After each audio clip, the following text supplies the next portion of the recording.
Good evening and welcome to Feel Alive. I'm Ashok, your global connection. Tonight, the Genesis Meditations, uniting Judaism, Christianity, and Islam.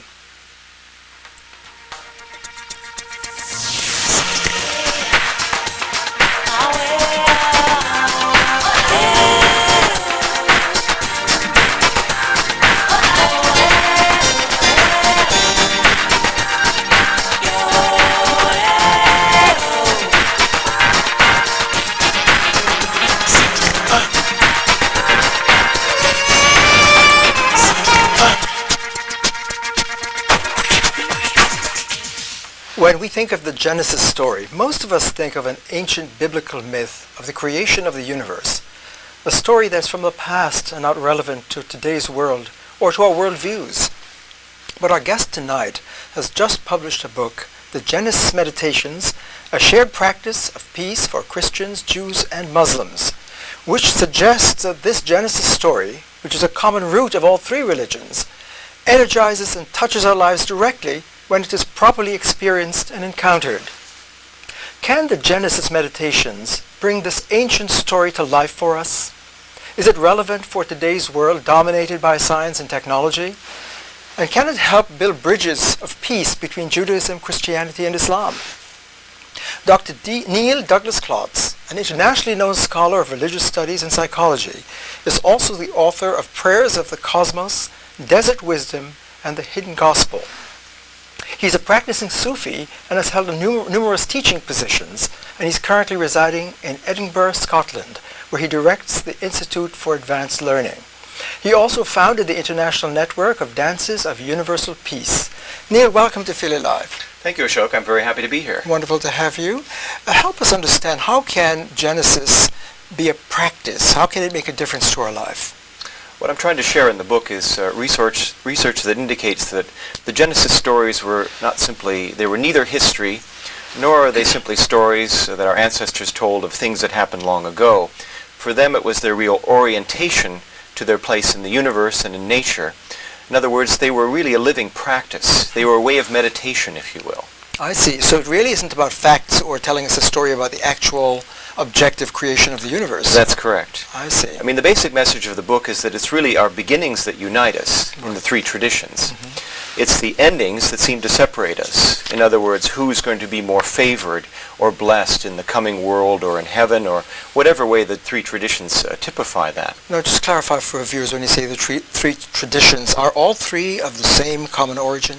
People don't usually... All three are of the same common origin. All share the same creation stories. Judaism, Christianity, and Islam. That's correct. Right. And so you could say my research indicates that the Hebrew prophets, Jesus, and also Muhammad, they shared the same orientation towards the beginning. In other words, toward the creation moment. This was the most important thing for them. Not the end times, not any second coming, not any judgment.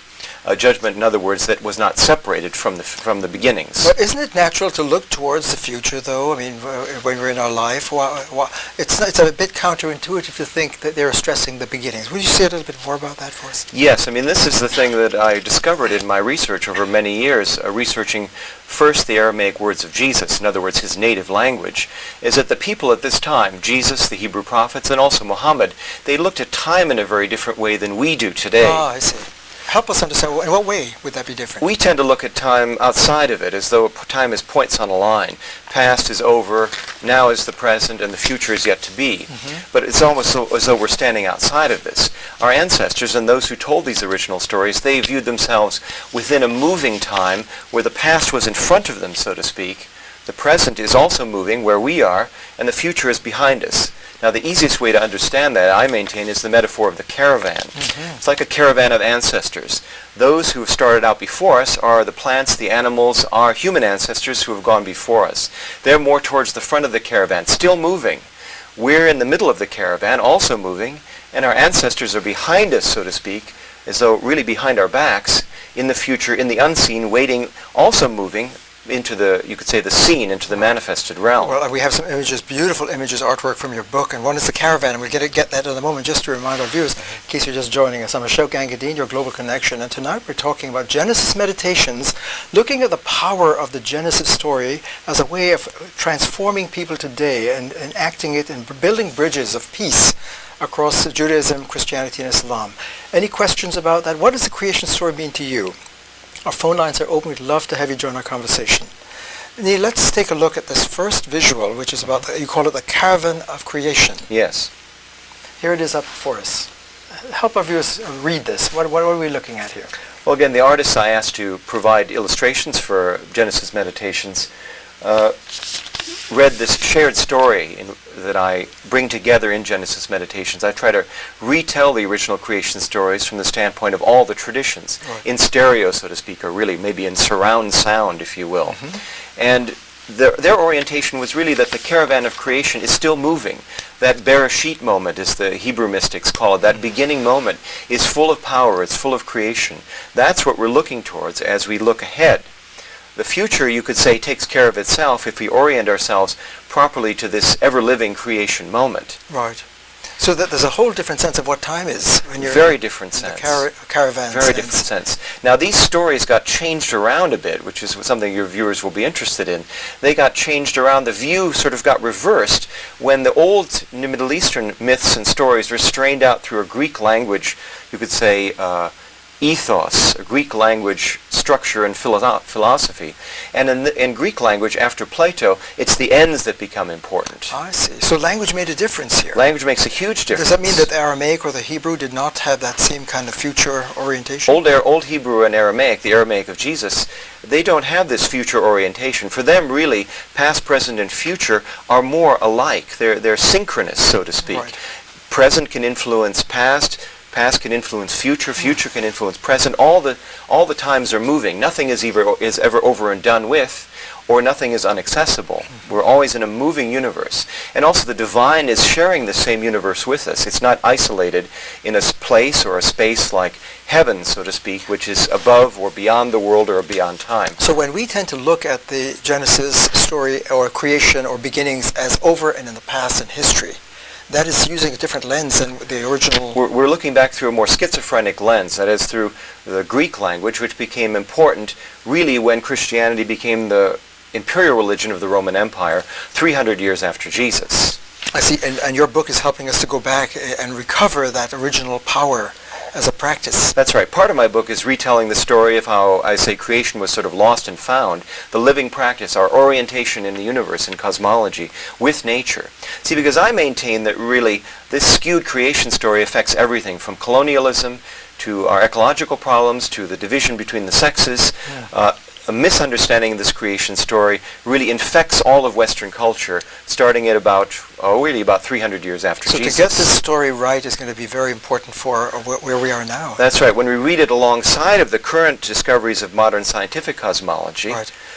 You know, what the Hubble telescope and the very large telescopes are telling us, then we have a complete story and actually a complete experience. Right. Now I want to hold the question of the scientific story That's for right. a while, because I want to look more at some of these beautiful graphics that you have. You have The Great Dark is the next one from your book. I'd like to take help us understand and read this. I see a face in this image.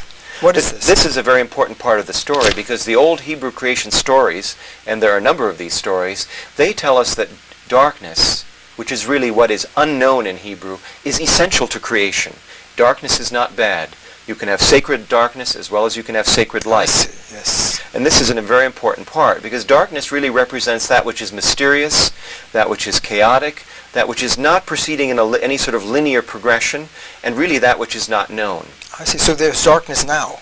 There's darkness now, and there should be darkness now, because you could say there are solutions for our problems in the world, our ecological problems, which are not yet known, but which are coming along, which will be revealed to us at the right time. So when we hear often, let there be light, as a kind of creative act of creation, that does not remove the darkness. Does not remove the darkness. Help us understand. Does this, the dark, the great dark, help us to understand in a different way?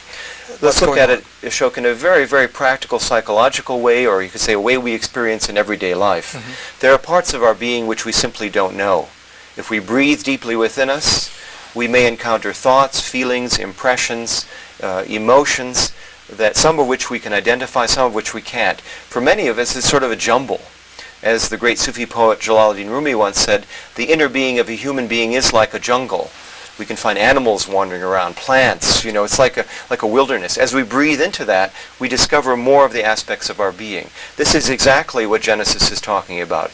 It says the divine breath, the Ruach Elohim, comes into the darkness, comes into the tohu wabohu, the chaotic, swirling, you could say, flow. So the dark and the chaos go together. That's right. It's like breathing into ourselves more deeply and then knowing ourselves.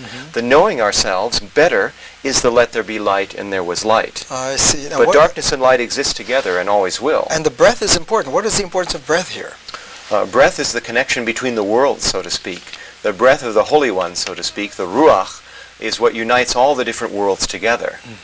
And it's important to know that in Hebrew and in Jesus' language of Aramaic, we only have one word that must stand for both spirit and breath. I see. So what you could say these teachings, especially the teachings of Jesus or the Hebrew prophets, are strained out through the Greek, we lose the aspect of spirit as breath. Immediately becomes dematerialized. We have bodies separate from mind, separate from spirit. All of these concepts which we simply don't have in Old Hebrew, Aramaic, or even in Arabic. Right. Well, before we go on, I just want to encourage our viewers to pick up the phone and call and join us conversation. Obviously, a very exciting topic. Getting back to the living power of the Genesis story and getting it right, because apparently we've gotten it in a distorted way. And Neil's book, wonderful book, Genesis Meditations, is opening this up in a very different light, and we're trying to draw that out. Neil, let us go on with the next graphic there, first light, since we're talking about light. That's very beautiful. Help us read this one. Again, this is after, you could say, breath marries darkness, or that which we don't know within ourselves, as we breathe more deeply, as you could say, with respect, with love within our inner being, then new light appears, that is, more knowing about ourselves. Because again, light in Hebrew, or in Aramaic of Jesus, simply means that which we now know, that which is illuminated, so to speak. Right, so that has to do with consciousness. It has to do with consciousness, exactly. Consciousness, you could say our self-consciousness, is the marriage of breath and darkness. This is the story our ancestors told us. It's very practical, it's very cosmological, it's also at the same time very psychological. That is, it helps us know ourselves and it helps us orient ourselves with each other and also in nature, in the cosmos. And what role does light play in the creation of the universe? Light is an innovation in the creation. You could say consciousness, when consciousness beams or dawns, it says ihe or wa ihe or. The potential for consciousness was there in the universe. You could say in the heart of darkness at the first creation. But now it's been evoked. Consciousness now arises. Right. And in many old traditions, you could say this consciousness reaches its fullness really in human beings. Human beings are designed to be, according to the Genesis story, the holders of the consciousness of all the plants, all the animals, the planets, the galaxies that have gone before us. That's our job description. Right. Our job description is not to dominate the rest of creation. It's to hold the consciousness of all of that within us, the whole caravan that has gone before us. So again, getting the story right has a profound implication for us. Now, Anne from Germantown is with us, so let's hear from her. Very good. Hi, welcome to Feeling Live, Anne. Hi, thanks. I wanted to know how long he's been researching this idea. Thank you so much. How long have you been researching this? I began my research almost 20 years ago in a very simple way, looking at the words of Jesus in Aramaic. What got you interested in that? Well, it was really due to a spiritual experience. I was editing the letters of a Sufi teacher whose name is Samuel Lewis, who started the Dances of Universal Peace. And he mentioned that one of the things he wanted to do before he died was to pray the Lord's Prayer in Aramaic. And I thought, well, if a Sufi is saying this, and Sufis are very interested in sound, in vibration, in breath, in meditation, it must be something important. So I started to do this. I found a version of the prayer in Aramaic, which a friend of Samuel Lewis has helped me to use, and I began to do this. And from the experiences that I had with that, I then began to research the Aramaic. Why is Aramaic so different?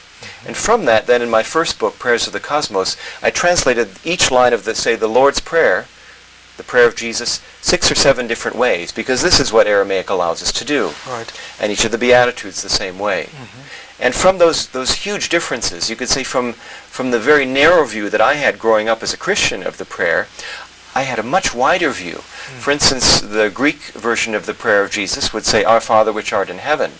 Well, from the Aramaic, you could translate this as, O birther, O breather, O father, mother of the cosmos, O ever-living source, creating source. Is this what you mean by meditation, Genesis meditation, that is a practice of some This is kind? what I'm trying to emphasize. It is a meditation. It is a practice. When we talk about Jesus praying, or if you read in the Gospels that Jesus prayed, he's not necessarily sitting, kneeling with his hands together like this, asking things or mumbling words. The same word in Aramaic can mean prayer or meditation. Really, ultimately, the word for prayer in Aramaic means to open ourselves, to create space so that the Holy One, you could say the vibration of the Holy One, can bring us back into the right rhythm with the source, with the creation moment. So it's a powerful transforming act. Exactly. Oh, I see. So we shouldn't be arguing about, well, this is prayer, this is meditation. Well, for Jesus, it was all one. I mean, he didn't have separate words for this. Right. And Same with the Hebrew prophets. Same with Muhammad. Right. So there's meditation right at the heart of the biblical Exactly. tradition. Now, in my book, what I'm showing is that there's an ongoing creation practice, spiritual practice tradition, largely kept alive by the mystics of the tradition, who have to exist on the fringes of, you could say, the powers that be. How did the mystics keep this alive? Sometimes they kept it alive secretly in schools. Sometimes when, you could say, the political powers that be would allow it, they brought it more into mainstream culture and then had to, again, take it back to the fringes. So it's a continual movement sort of from center to border and back again. Right. But their emphasis really on, you could say, not just telling the story, but performing the story, living the story. You know, as one of my Sufi teachers once said, just look at the Bible very simply. The Bible is the story, the living story of your soul. Don't read it as history. Oh, I see. You know, read it as practice, as psychology. And I want to pick up on that in a moment. But now we have our next visual, which, speaking of dance, the dances of holy wisdom. Could you help us look at this one now? That's a lovely.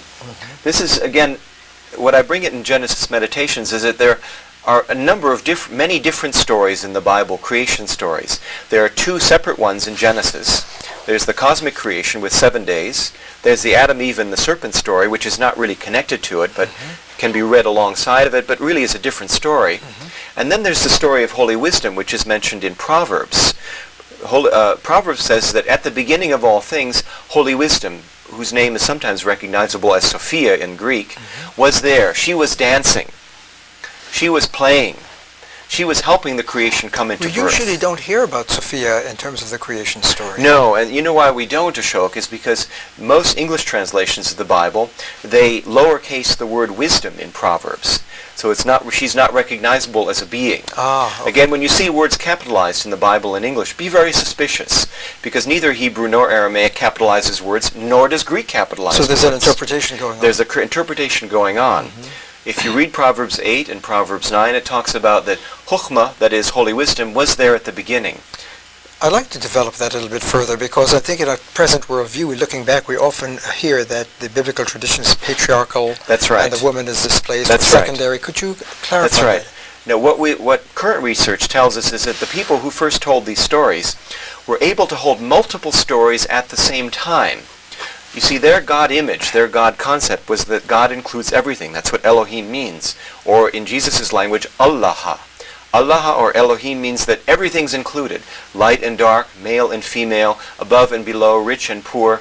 And so these people were able to hold multiple stories. Sometimes the main actor or actress was male, sometimes it was female, sometimes it was both. They didn't care about this. They didn't have a theistic concept of God. This is, again, later Greek philosophy, which infects and is still being taught in seminaries and universities today, that the old Hebrew peoples, they were exclusively patriarchal. Well, this turns out to be actually not true at all. So God is here? God is certainly here. You know, it's in us, it's in you, it's in me. The beautiful part of this Chokhmah, you could say, drawing that we had was this image of the table. Yes. Proverbs tells us that Chokhmah, her part in the creation was to, as though, gather all the first beings around a table. All were welcome, rich and poor, high and low, light and dark. Right. And as she gathers these different parts of our being... You're talking now about the holy wisdom. That's right. The holy wisdom. As she gathers these different parts of our being around one table, then what's again born is the sense of an I am. But it's a small I am, our own I am, which is connected to the source, the I am that I am, as it's called in the old Hebrew tradition. This is a profound point, because it's saying that Sophia, the Chokhmah, is creating a unifying table of diversity. Like a peace table, you could say. I This see. is a very pregnant and powerful peace image for all the three traditions. Right. Because we all share that, Christians, Jews, and Muslims. Yeah. If we could say, let's gather in Sophia's name or in Chokhmah's name, in other words, there's place at the table for everybody. Right. Let's start from this, because this actually is the part of the creation story, Right. another creation story that we share. Now, Tamara from South Philly is with us. Hi, Tamara. Hi, how are you? Welcome. Well, thank you. Your question. I'm a dancer. I'm in the PhD program at Temple University. Oh, And I'm studying dance with a healing art. So it's just interesting while I was on hold, this last picture where you talked about was about dance. So in a way, it addressed the question. Oh. But I have another question, which is, how did you decide to include these images, like have a visual representation of like what's in your book? The book sounds very interesting, Good. but I'm really interested as a dancer is in images and icons and colors and so forth. So wonderful, Tara. Thank you. Thank you. It's a great question. It's a wonderful First of all, who is the artist? Beautiful work. The artist is the Sufi artist Fatima Lassar. I see. And I knew that I needed to have someone who actually practiced meditation, attempt to put some of this into a visual form. Now, you commissioned this on your own. I commissioned it. I had to pay for it on my own. I commissioned it. The reason I did that is because when I was growing up, what was very influential for me were storybooks. And I wanted to have most of the book have the feeling of a sort of a new storybook. So even though, one image could not hold all the different possibilities of either the Hebrew, the Aramaic, or the Arabic, I wanted to have something that would give the reader the feel in a sort of we would say, an intuitive sense, a right brain sense, that they're entering something more than just words. They're entering another realm, a mythos. I see. Well, and Tamara was also asking about dance. Now, dance is an important part of this. Dance is an important I think part you of suggested at one point that Jesus dances. Yes, one of the, you could say, early Gospels, the early Christian Gospels, but which did not make it into the New Testament, describes Jesus doing circle dance with his disciples. He's chanting a chokhmah, that is a holy wisdom text, and his disciples are circling around him, responding. Why is dance important? I think dance is important because for the people we're talking about, and Jesus included, dance, body prayer, movement was not an add-on. It was not a luxury. It was not an entertainment. For them, everything was in motion, was in sacred motion. So when we see Jesus praying or meditating, we shouldn't see him sort of sitting stock still or with his legs crossed or anything like this necessarily. We would see him more sort of moving or davening, you could say, even like Jewish people do today.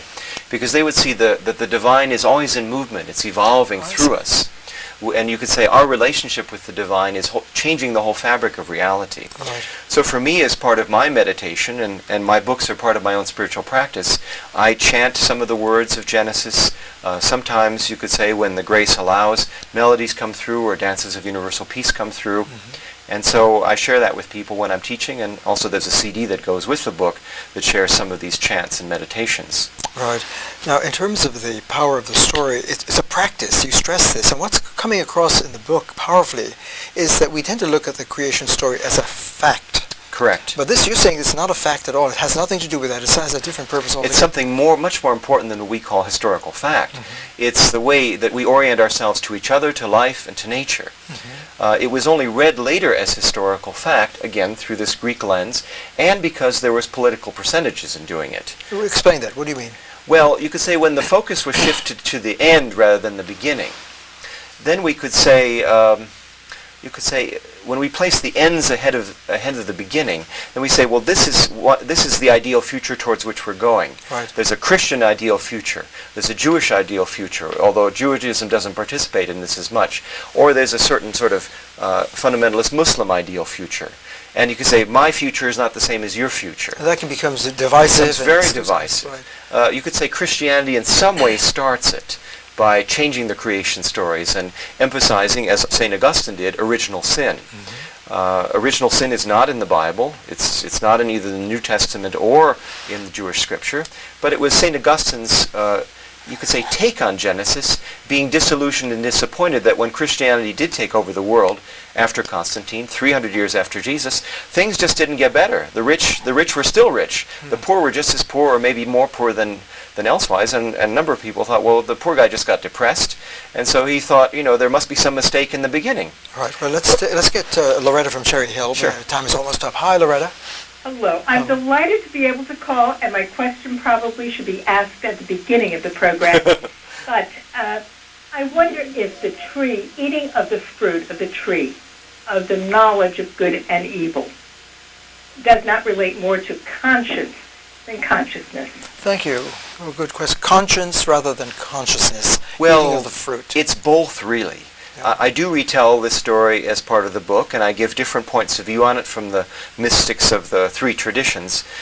In a nutshell, what I could say about the story, you could say my feeling about the story, when I read it in the Hebrew, is that it's really about this. The knowledge of good and evil is the illusion that we can know how our acts are going to come out. For instance, let's say I do something for someone and I think this is going to be really good for them, but it turns out otherwise. Or as a scientist, I invent a cure for this or that, and instead of really being a blessing, it turns out to be a curse. We've seen that happen quite a bit. So eating, you could say, the fruit of the tree of good and evil, it's about this temptation to think that we know what's good for everybody else. In other words, that we can act as though we're God. It's this, you could say, this hubris, so to speak. It's a Greek arrogance, yes. It's an arrogance. And so it is a story about very practical things that go on today. It's like saying, well, you know, your future should be the New World Order, the New World Economic Order that I choose for you, rather than what you choose for yourself. Or your future should be my version of heaven. Right. That is actually eating the fruit. So one of the main points you're bringing out is that practicing the Genesis story is a practice. It transforms us and brings us into a common place. And they're very rich stories, especially if we take them as something much more important than fact. It's historical fact.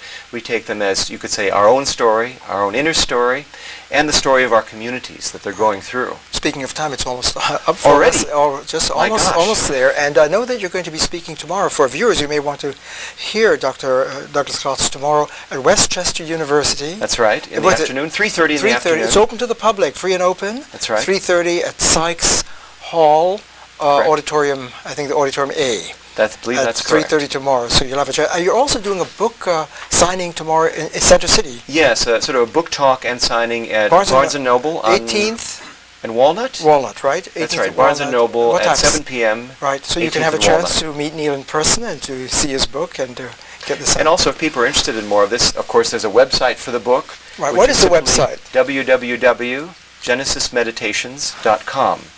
And you can go there. There are sound clips about the book. There are articles. There are links to all the full-color art. Oh, it's beautiful art. There's an interview with Dr. Matthew Fox about the book. Right. Some of the chants are there posted as sound clips. You can download as MPEGs and all this good stuff. Well, wonderful, Neil. I congratulate you. So much more. You're going to have to come back again. And, I'd be very happy to come back anytime. Thank you. Thanks for being with us. Thank you. Thank you for watching Philly Live and for your wonderful calls. For more information on tonight's topic and all of our programs at WYBE, log on to our website at wybe.org. And join Deborah D'Alessandro on your Lesbian Gay Connection, where she'll talk with Mark Siegel on gay politics. For Philly Live, I'm Ashok. Have a great evening. Good night. Beshita